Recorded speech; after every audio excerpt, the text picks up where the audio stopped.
as long as he continued to fight MMA guys and YouTubers, he's gonna continue to look good and shine. But once he fights a real fighter, a real fighter that can really fight, it's not gonna be that good. And then by the end of the fight, it was clear this was a 58-year-old man, and he looked like a 58-year-old man. And I have a lot of issues with this. I don't think this fight should have ever happened. I think it says a lot of bad things about the combat sports world and sets a really dangerous precedent going forward. We're gonna talk about the whole fight clearance approval process and then just physiologically why he looked the way he did. There's a lot of just true anatomy and physiology changes that explain why Tyson looked so bad and play a role in why this type of thing should not happen. So how did this fight even happen or get approved? Or how do you feel like you get out of that bubble to make somebody a real boxer? I mean, what he's doing is, I mean, kind of cool. If he can continue to steal money and when they match him the way they match him, I can't knock his hustle. So if they can match him the way how they've been matching him, more power to him. Champ, we appreciate your time. Yeah. No, we got to give, Nick, put the camera on PT. Yo, PT, man, we appreciate you. Thanks, P, for making this happen. P and Rilla, we appreciate the money team all the time. Following his encounter with Mike Tyson, Floyd Mayweather criticized Jake Paul, claiming that the 27-year-old outperformed the 58-year-old superstar throughout 8 rounds, and that Tyson's advanced age had a noticeable impact on his performance. Floyd Mayweather attacked the bout, saying Jake Paul was stealing money by taking advantage of fights with less skilled or experienced opponents. So, I'm proud of him. I'm not really upset. Even like, it was so crazy. I remember just a while back, his brother was like, "Oh, I didn't get paid. It was just like I said before. He just want to keep his name out there. You know, as long as he attached his name to mine, he gonna keep my name out there. Remember what he said? He said, "Oh, Mayweather ain't gonna. He didn't pay me. He didn't pay me. Where's the lawsuit? If you didn't get paid, where's the lawsuit?" So it's a bunch of bullshit. But like I said before, they know what they're doing. Both brothers. Jake Paul won by unanimous decision after dominating the fight. A Twitter user named E slammed the bout, saying, "One of the more depressing fights I have seen," saying, "I expected nothing much and it delivered less." Jake also didn't appear spectacular, since he couldn't knock down a 60-year-old without knees. Many fans and observers believed that the spectacle lacked enthusiasm. Despite Tyson's tenacity, his age and physical state were clear disadvantages, raising concerns about the competitive integrity of such bouts. This view paralleled larger dissatisfaction over Paul facing far older opponents. After defeating Mike Tyson, Jake Paul thought back on his performance, emphasizing his dominance in the ring. He said, "I didn't get much punched or hurt," which confirmed his opinion that he had successfully controlled the fight. Jake, who is known for his flair for promotion and theatrics, called the fight the biggest fight out of Las Vegas and highlighted its broad reach, boasting that it was streamed on Netflix, marking a significant milestone in boxing's foray into mainstream digital entertainment. Jake also boasted about the match's financial success, claiming it made $1.8 million, calling it the biggest fight in history. Why was Mike wearing assless chaps though? In the did that moment go viral with his cheeks out? I don't know. It made my stomach hurt. I was seeing it. Why didn't he have underwear on? Did that moment go viral with his cheeks out? I don't know. It made my stomach hurt. I was seeing it. Why didn't he have underwear on? He had a G-string on, is what he had. Almost. I thought he was completely butt naked. Nah, he looked like a stripper. But yeah, biggest live gate, 18.1 millions in U.S. boxing history outside of Las Vegas. A phenomenal night. I'm sorry I didn't knock him out though, guys. Shut the fuck up. It was crazy when we talked about this. I told him you're gonna say some dumb shit. You did the right thing at the end. You bowed. You kept it classy. You was wobbled. You did your thing. You didn't get good. This statement, which highlighted Jake's marketing skills, drew controversy since many saw it as putting money before physical competition. Purists who uphold the sanctity of boxing as a sport were worried, but Jake's emphasis on income and platform awareness overpowered their concerns. After I seen him a little bit tired, I didn't want to put too much hurt on him, but I wanted the fans to get a good experience. But there was a point where all of my aggression and like super violence and like I'm gonna knock this guy out and show him, it went away when I wasn't getting hit much at all. And I don't know, I just punches weren't doing it. I love Mike. Walk us through the whole thing from the walkout to the fight to the post interview. Walk us through the whole fight from your point of view. Yeah, this fight was just different. I feel like mentally locked in, like a lot less nerves than normal. I'm just getting so used to these moments. And honestly, fighting in a stadium, there was less nerve. It's less personal. Yes. So, and it's less loud. Ariel Helwani, a journalist for Combat Sports, expressed the disappointment of many fans with a scathing analysis of the fight's conclusion. He claimed that the only outcome that would have made people happy was when Mike defeated Jake Paul. This statement echoed the general belief that Jake's triumph over a 58-year-old opponent lacked those who believed the fight was an unfair matchup intended to favor Jake found resonance in Merritt Helwani's remarks. This match especially represented the frustrations of supporters looking for an upset by Tyson to challenge Jake's narrative of supremacy, since critics have long questioned the authenticity of Jake's boxing career, accusing him of carefully selecting opponents to keep his undefeated record. Oh, he carried him, and more on that in a moment. The only result that I think people truly would have been happy with is a Mike Tyson knockout of Jake Paul. I think that's the only one that would have sufficed, and that wasn't happening. There was never really any doubt. He landed a couple punches early on, but there was never really a question as to whether or not that would happen. I think Jake carried him. I think Jake didn't want to knock him out. I'm not sure if he could have, but he definitely took his foot off the gas last couple rounds for sure. And ultimately, I'm okay with that. I predicted a Jake Paul decision. I thought it would be a little bit more competitive to get to the decision. In a now viral screenshot posted by KSI News, influencer turned boxer KKSI, Jake Paul's long-standing adversary, responded, further inflaming the dispute by stating, KSI goes off on Jake Paul after he beat 58 years old. Tyson Mike KSI's displeasure was a reflection of the general concern with Jake's opponent selection and the fight's seeming lack of sincerity. Fans of both fighters argued whether KSI's critique was warranted or just a continuation of their feud boxing iconry, since KSI and Jake have been involved in continuing conflicts over their separate boxing trajectories. This reaction added a layer of competition to the conversation. Oscar de la Hoya had another viewpoint on the bout, characterizing Mike Tyson as the fight's deadly live dog and highlighting Tyson's persistent unpredictability despite his advanced age. By recognizing Tyson's potential threat, de la Hoya's remarks highlight the respect Tyson enjoys throughout the boxing community, despite criticism of his diminishing physical prowess. In contrast to some who regarded the fight as a one-sided contest, de la Hoya emphasized the complexity of the battle in his remarks.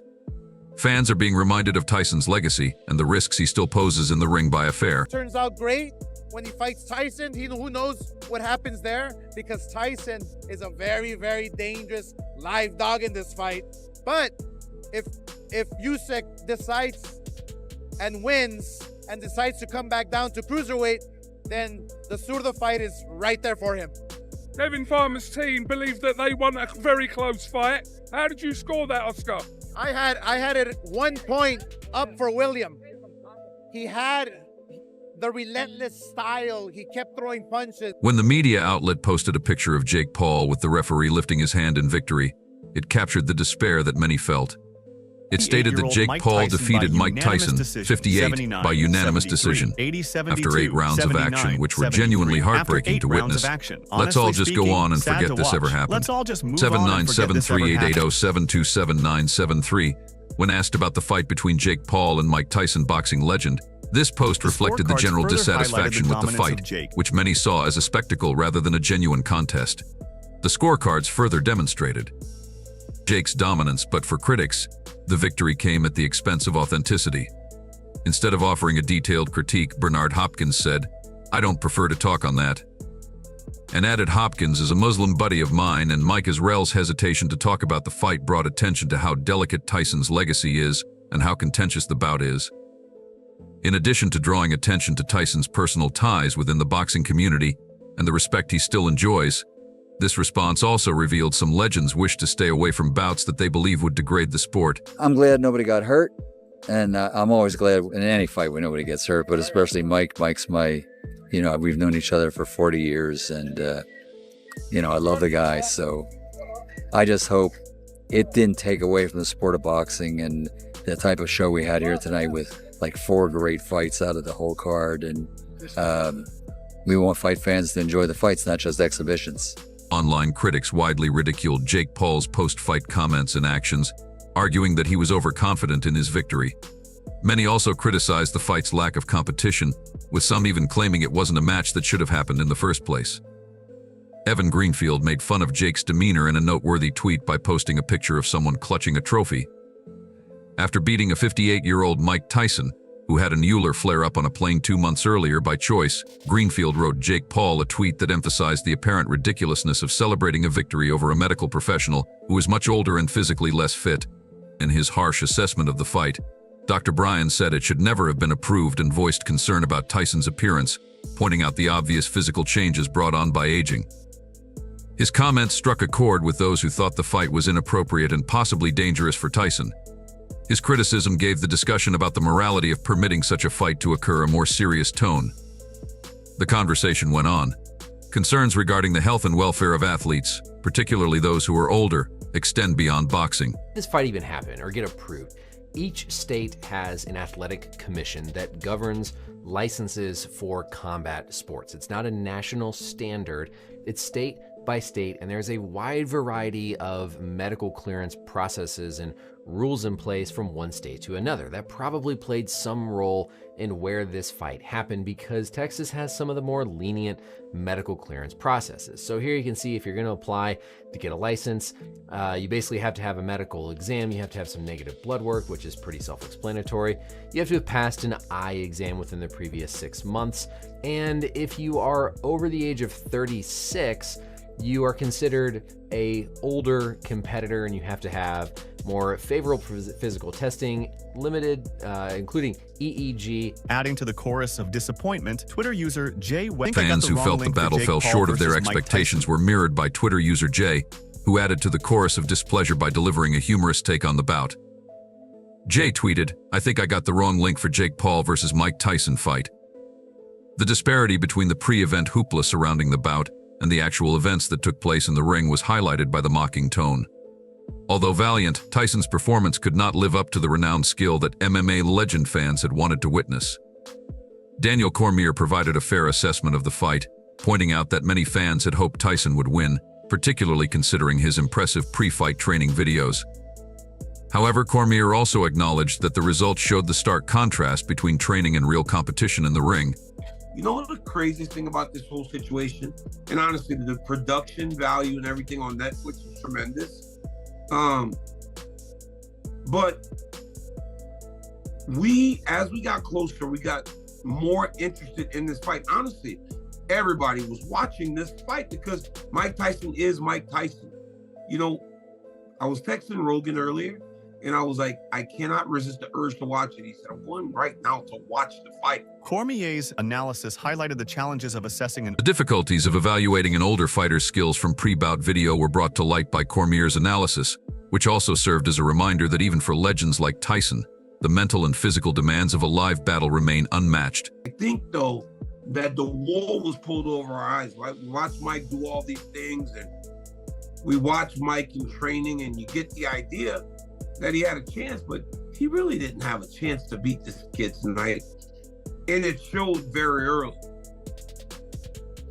Fight starts, Mike gets forward, lands a beautiful jab that rocks Jake, and I think immediately that made Jake realize that he couldn't be reckless against him.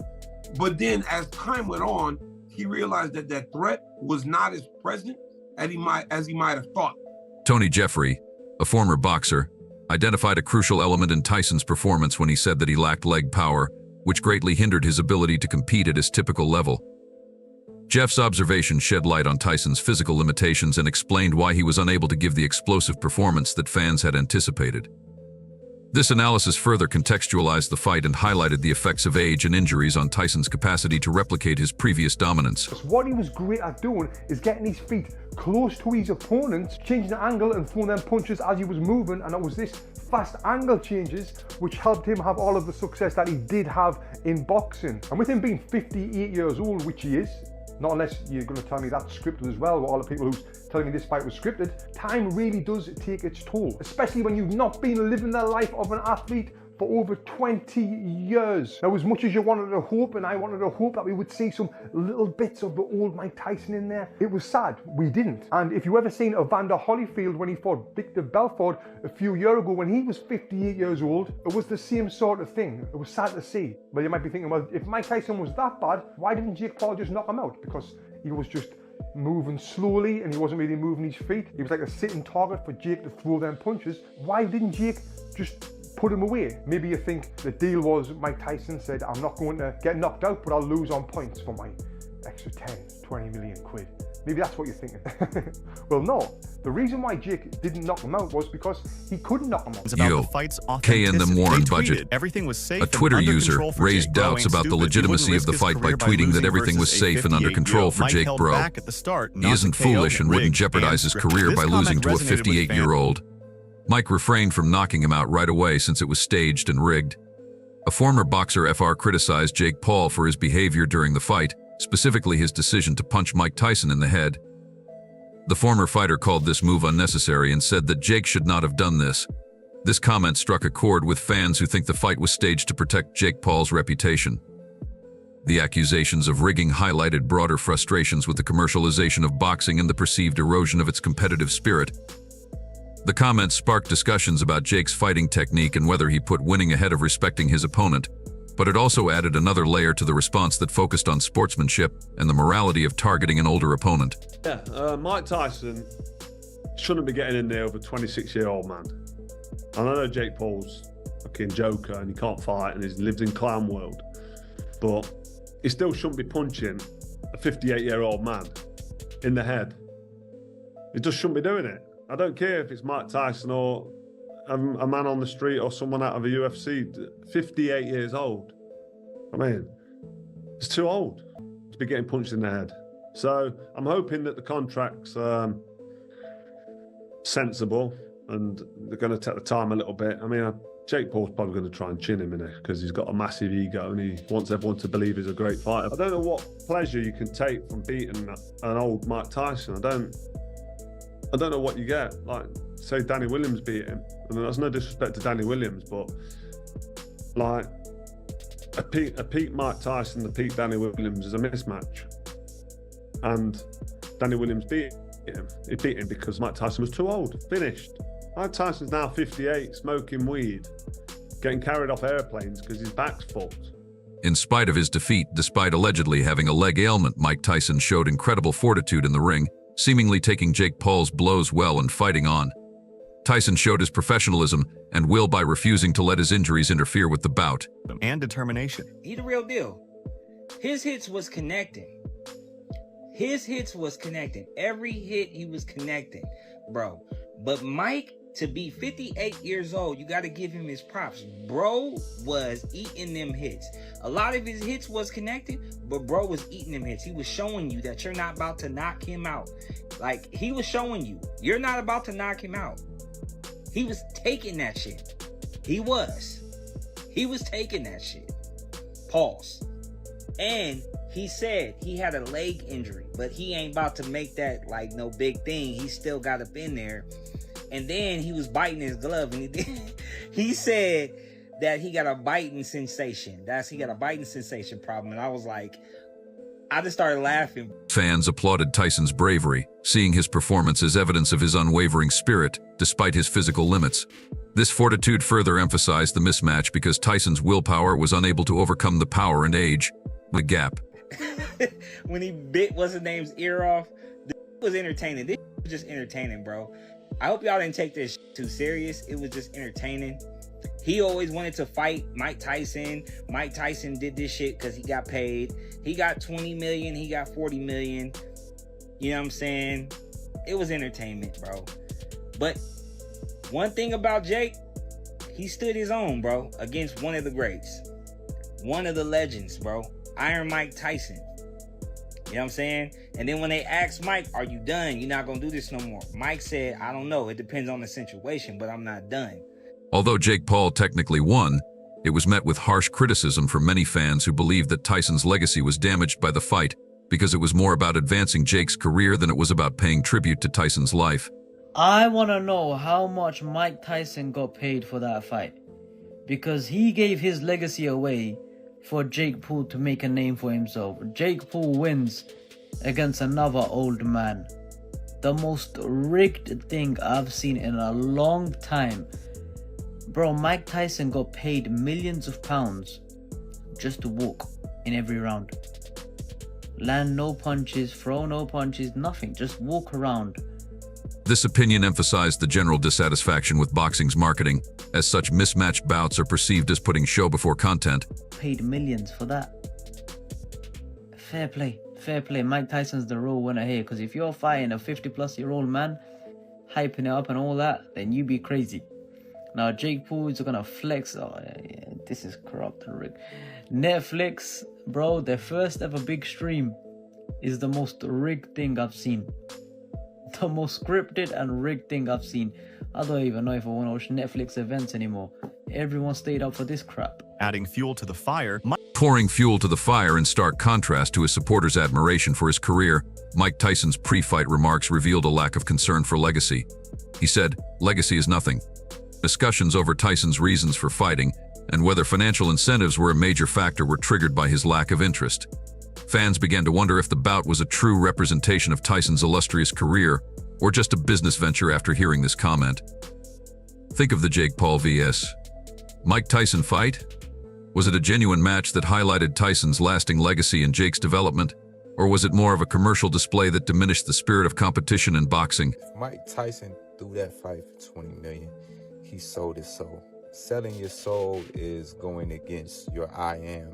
Selling your soul is going against your moral compass for financial gain or materialism, which is why you get this empty, soulless look in Mike's face, because it's regretful what he did and that he doesn't care about legacy, which is an indication that he sold his soul. We know Netflix sat him down. Hey, we just gotta make this look good. Hey, Mike, this is the new day and age. Think about the bad, think about the money. Let's not talk about the buffering fight that we had with Netflix last night, with all due respect. But I think Mike realized that signing a contract to do this and to script this fight was a big mistake. That concludes today's video. Watch this space until the next one.